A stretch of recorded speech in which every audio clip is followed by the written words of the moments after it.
تو میں نے ان کو کہا تھا کہ اس وقت جو بھی حکومت ہوگی وہ اپوائنٹ کرے گی. تو اگر اس وقت حکومت جو ہے ہماری ہوئی ہم اپوائنٹ کر لیں گے, اگر اس وقت تک الیکشن ہو جاتے ہیں تو جو نئی حکومت ہوگی وہ اپوائنٹ کر لے گی. میں اس حوالے سے میں نے الیکشن کا ذکر کیا تھا. یہ بالکل زرداری صاحب نے جو بات کہی ہے یہ بالکل صحیح ہے, یہ کنسنسس ہے تمام کولیشن پارٹنرز میں. اور یہ ایون آپ کو یاد ہوگا کہ 2-3 دفعہ جو ہے پچھلی حکومت میں بھی نیب کے اور الیکشن لاز کے اوپر نیگوشیشنز ہوئی ہیں. یہ انفنشڈ جو ہے ایک نامکمل ایجنڈا ہے جو پورا ہونا ہے. ہم بالکل ان چیزوں کو سیٹل کر کے یہ ان کو بالکل ادھورا چھوڑ کے الیکشن کرانے کے ہاتھ میں نہیں ہے. بالکل صحیح کہا زرداری صاحب نے, اور کسی قسم کا کوئی اختلاف نہیں ہے ایشو میں. لیکن جو میرا جو موقف الیکشن پہ سامنے آیا ہے وہ صرف اور صرف آرمی چیف کی اپوائنٹمنٹ کے حوالے سے مجھے سوال پوچھا گیا تھا, اور اس ضمن میں میں نے یہ جواب دیا. بہت بہت شکریہ خواجہ صاحب. میں کوئی لمبی آپ کے ساتھ بحث نہیں کرنا چاہ رہا, آپ کی میٹنگ بھی چل رہی ہے. آپ کی مہربانی کہ آپ نے اس میں سے نکل کے ہمارے ساتھ بات کی, بہت شکریہ. مصدق ملک صاحب, خواجہ صاحب نے تو کافی کلیئر کر دیا ہے, لیکن ابھی ایک کلیئرٹی مجھے اور چاہیے. ابھی تھوڑی دیر پہلے مریم نواز شریف صاحبہ نے سوابی کے علاقے چھوٹا لاہور میں ایک جلسے سے خطاب کیا ہے. وہاں پہ انہوں نے کیا کہا, ذرا سنیں. میں پاکستان مسلم لیگ نون کو کہتی ہوں کہ عمران خان کی بری کارکردگی جو ایک قلم کا ٹیکا ہے وہ اپنے منہ پر لگانے کی ضرورت نہیں ہے. عمران خان کو جانے دو عوام میں, تاکہ عوام اس سے سوال پوچھے کہ ملک کا یہ حال کیوں کیا, ہمارے بچوں کی روٹی کیوں چھینی. مصدق ملک صاحب وہ کہہ رہی ہیں کہ عمران خان کو عوام میں جانے دو, یعنی کہ وہ کہہ رہی ہیں الیکشن کرا دو. خواجہ صاحب کہہ رہے ہیں کہ براڈر کنسنسس ہے کہ پہلے ریفارمز ہوں گی پھر الیکشن ہوگا. یہ کیا کنٹراڈکشن ہے؟ نہیں, کچھ تضاد نہیں ہے. میں اگر آپ خواجہ صاحب سے بات نہیں بھی کرتے تو تقریباً یہی بات کرتا ہے جو خواجہ صاحب نے کی ہے, اور میں نہیں سمجھتا اس میں کچھ تضاد ہے. بات یہ ہے کہ ہم جو وقت ہمیں ملا ہے ہمارا منیمل ایجنڈا ہے, اور ہمارا ایجنڈا یہ ہے کہ ہم ریفارمز کریں جو اسینشل ہیں. ایسی ریفارمز جن کے بغیر ایک فیئر الیکشن نہیں ہو سکتا, اور ایسی ریفارمز جن کے بغیر آنے والے وقت میں کوئی بھی جیتے, اور ہمیں بڑی امید ہے کہ ہم اچھی کارکردگی دکھا کے الیکشن جیت سکتے ہیں اور پھر بہتر کارکردگی دکھا سکتے ہیں. وہ تمام چیزیں جو سیٹل ہونی ہیں ان کو کر دیں. تو ایک ریفارم ہم نے الیکٹورل کرنی ہے, ایک ہم نے اکانومی کو تھوڑا سا سٹیبلائز کرنا ہے, تیسرے جو اہم جزء ہے جس کی وجہ سے کوئی شخص کام کرنے کو تیار نہیں, کسی کاغذ پہ دستخط کرنے کو تیار نہیں, اس کو ٹھیک کرنا ہے. یہ 3 چیزیں جو ہیں یہ جتنی تیزی سے ہم ان کو کر پائیں اتنا ہی اچھا ہے, اور تمام پارٹیز کا کنسنسس یہ ہے کہ اس کے بعد فوری طور پہ الیکشن. آپ کہہ رہے ہیں آصف زرداری صاحب, خواجہ آصف صاحب, مریم نواز شریف صاحبہ سب ایک پیج پہ ہیں؟ جی ایبسلیوٹلی. ڈاکٹر زبیر صاحب, فوری الیکشن اگر ہو جاتا ہے جیسا کہ عمران خان صاحب کی ڈیمانڈ ہے, تو کیا اس سے ہماری جو اکانومی ہے کیا وہ بہتر ہو سکتی ہے؟ حامد, مجھے اس کا جواب دینے دیجئے ایک اور طریقے سے. جی دیکھیے, اس وقت معیشت کی حالت اس وقت کمزور ہے اور کمزور تر ہوتی جا رہی ہے. آپ دیکھ رہے ہیں ڈالر بھی چڑھتا جا رہا ہے, کرنٹ اکاؤنٹ ڈیفیسٹ بھی ہے, ریزروز بھی کم ہو رہی ہے. اب یہ ملک جو ہے تیزی سے دیوالے کی طرف جا رہا ہے. اس کو روکنے کے لیے بہت اہم ہے کہ ہمارا آئی ایم ایف کے ساتھ سمجھوتا ہو جائے. جی, اور آئی ایم ایف کے ساتھ سمجھوتا ہوگا, اس کے بعد سعودی عرب اور چائنا آپ کو قرض دے گا. جی, اگر یہ تینوں جگہوں سے ہمیں قرضے نہ ملے تو ملک کا دیوالا نکل جائے گا. اب آئی ایم ایف کی جو شرائط ہیں اس میں تو بڑے واضح لکھا ہوا ہے کہ آپ نے جناب پیٹرول کی قیمت ایسی بڑھانی ہے, آپ نے بجلی کی قیمت اس طریقے سے بڑھانی ہے, جو سبسڈیز ہیں ان کو ختم کرنا ہے.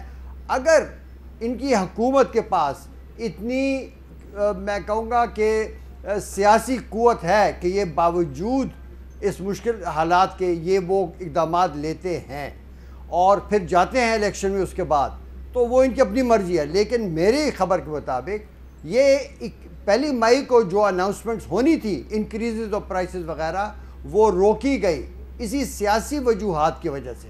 اگر یہ ان کو پیسہ چاہیے معیشت کو بچانے کے لیے, ان کو یہ سیاسی مشکل اقدامات لینے پڑیں گے.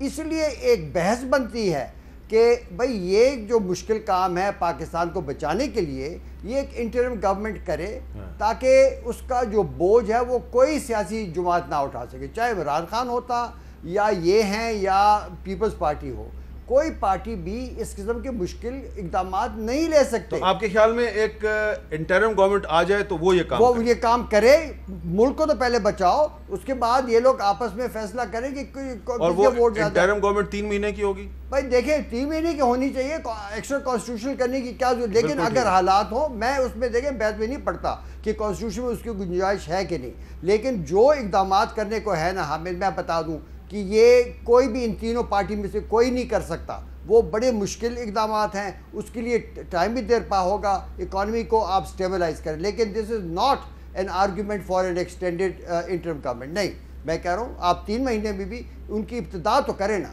اچھا ڈاکٹر کیسر مغالی صاحب، آپ کے پاس آتا ہوں۔ آج تحریک انصاف کے رہنما سابق انفارمیشن منسٹر فواد چودھری صاحب نے ایک سٹیٹمنٹ دیا ہے، اس میں انہوں نے پاکستان کو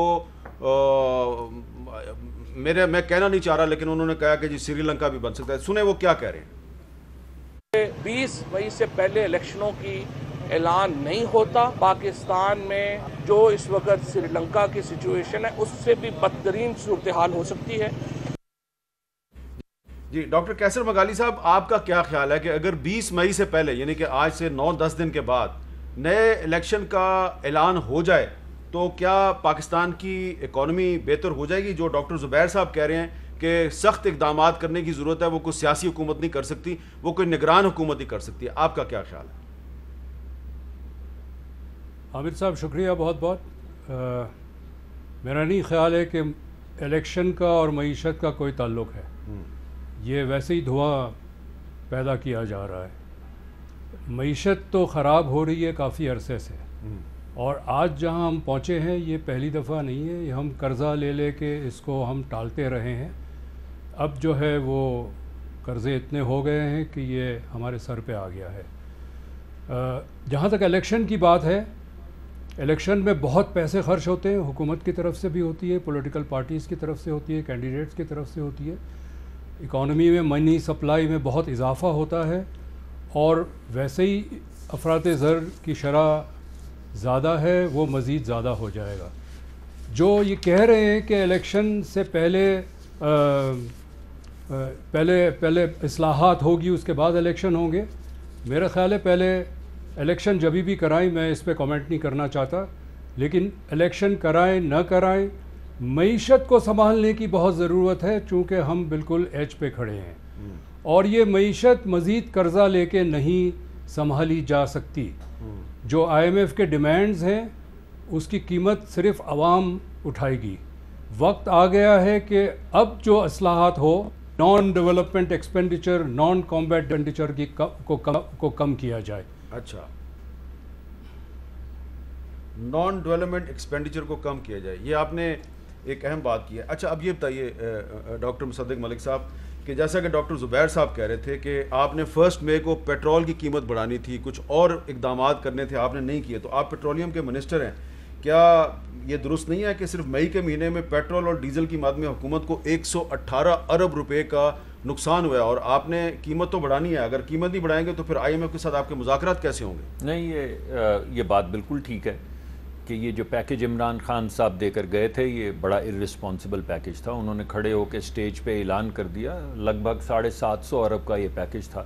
یہ بدلتا رہتا ہے کیونکہ تیل کی قیمت بڑھتی ہے تو وہ 650 سے 700، 700 سے 750 تک چلا جاتا ہے، اور مگر اس سے زیادہ ارسپانسبل یہ چیز تھی کہ نہ اس کے لیے فائنینسز، یعنی نہ وہ اس کو بجٹ کر کے گئے، پیسے نہیں تھے، بس کھڑے ہو کے اعلان کر دیا کہ ہم جا رہے ہیں اور یہ آج کے بعد یہ ہوگا، مگر اس کے لیے کوئی پیسے نہیں تھے، کوئی فیصلہ بھی نہیں تھا، یعنی کابینہ کا کوئی فیصلہ ہونا چاہیے تھا، ڈاکیومنٹ ہونا چاہیے تھا، ECC کا فیصلہ ہونا چاہیے تھا، نہ کہیں فیصلہ ڈاکیومنٹ کیا، نہ اس کو بجٹ کیا، اعلان کر کے چلے گئے۔ اب ہماری حکومت آئی، مجھے تو آئے 1 ہفتہ ہوا ہے ابھی، مجھے جو وزیر اعظم صاحب نے حکم دیا وہ بڑا سیدھا ہے، اور میرا خیال ہے کہ مفتاح اسماعیل صاحب کو بھی یہی حکم دیا ہے۔ وہ حکم یہ ہے کہ میں قیمت تب تک نہیں بڑھاؤں گا جب تک آپ مجھے یہ نہیں بتائیں گے کہ غریب عوام کو اس بوجھ سے کیسے بچانا ہے۔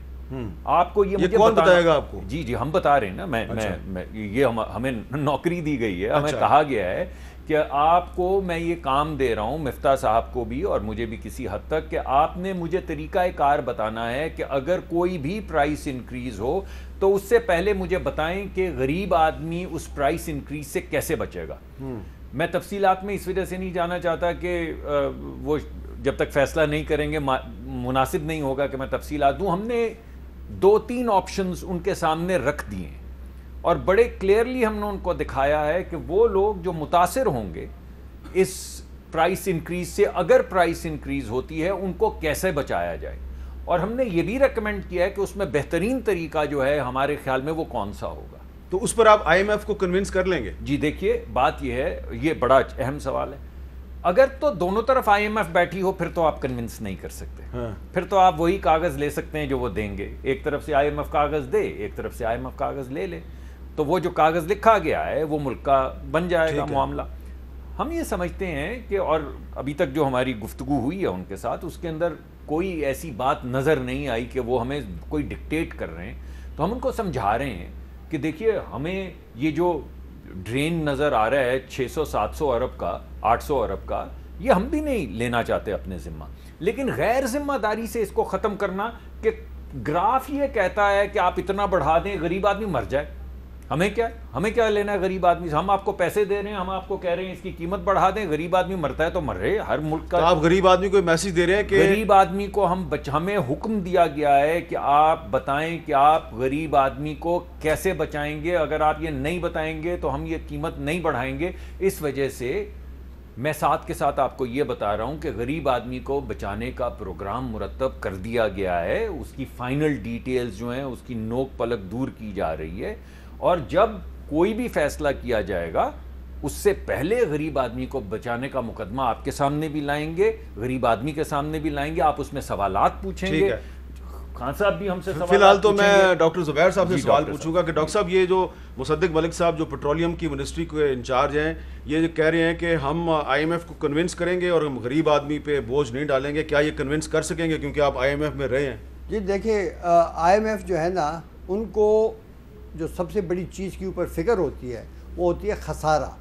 خسارے کا مطلب یہ ہے کہ ایک ملک اپنے اخراجات کر رہا ہے اپنی آمدن سے زیادہ، اس کی وجہ سے 2 کام ہوتے ہیں. ایک مہنگائی بڑھتی ہے، اس کا مکمل بوجھ جو ہے وہ غریبوں پر ہوتا ہے. دوسرا یہ ہوتا ہے کہ وہ بین الاقوامی جو آپ کی جو کرنٹ اکاؤنٹ ڈیفیسٹ جسے کہتے ہیں وہ بڑھتا ہے، اور اس کی وجہ سے ڈالر کی قیمت بڑھتی ہے اور آپ کے جو ڈالر کے ذخائر ہیں وہ ختم ہوتے ہیں. تو آپ نے ڈیفیسٹ کو کم کرنا ہے.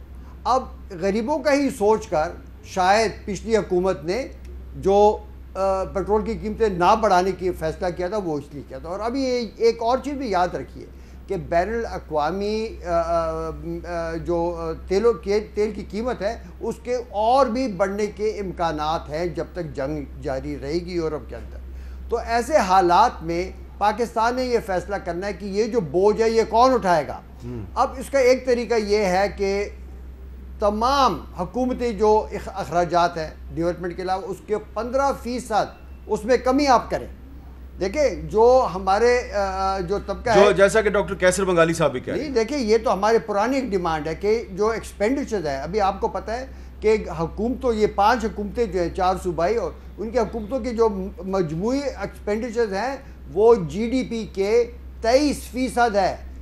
چوتھا حصہ معیشت کا حکومت کھا جاتی ہے. اب بات یہ ہے کہ اگر آپ اس کو کم کرتے ہیں 3-4%، 15% کمی سے ہو جاتا ہے تو تمام پاکستان کے مشکلات دور ہو جائیں گے. آپ ایک حد تک تیل کی قیمت کا جو بوجھ ہے اس سے بھی آپ غریبوں کو بچا لیں گے، مہنگائی کم کر لیں گے، ڈالر کو مستحکم کر لیں گے. لیکن کیا یہ کرنے کو تیار ہیں؟ یہ ملازمین جو یہ تو بھرتی کیے جا رہے ہیں سیاسی طور پر، یہ ان کو ہٹائیں گے؟ ان کی تنخواہیں بڑھائی جا رہے ہیں، ان کے چاہے کارکردگی بہتر ہو یا نہ ہو تنخواہیں بڑھائے جاتے ہیں.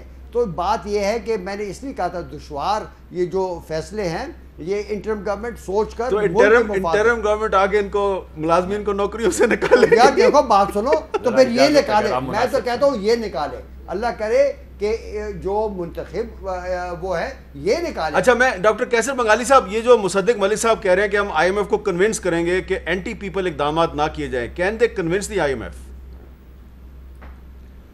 ریکارڈ یہ شو نہیں کرتا. جی